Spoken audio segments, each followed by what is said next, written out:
രണ്ട് ദിവസം തോരാത്ത മഴ ഇപ്പൊ നമ്മള് ചാലിയാറിലൊന്ന് വല വീശാൻ വേണ്ടി വന്നാട്ടോ. നമ്മൾ അപ്പുണ്ണിയേട്ടനും സേൽബി നമ്മുടെ ടീമിന്റെ കൂടെ അടുത്തൊന്ന് വരുന്നത്. അപ്പൊ എന്താ പാടുന്നൊക്കെ നമ്മൾ നോക്കാം. എന്താ സേൽബി ആയപ്പാട്?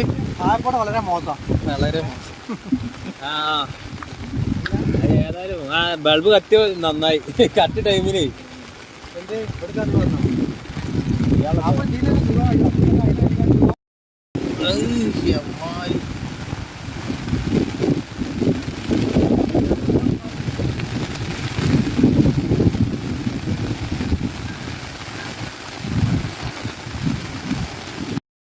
നമ്മളെ പുഴകളിലൊക്കെ മീൻ ഇല്ലാണ്ടിട്ട് നമ്മൾ ചാലിയാർക്ക് വന്ന് ഇവിടെ അവസ്ഥ തന്നെ. മീൻ തീരെ ഇല്ല. പക്ഷെ ആളുകൾ കണ്ടമാനാണ്ട് വരുന്നുണ്ട് കേട്ടോ. നമ്മൾ കുറച്ചു നേരം വല വീതപ്പത്തിന് ഇഷ്ടം പോലെ ആളുകൾ കൂടി മീനില്ല എന്നുള്ളൂ.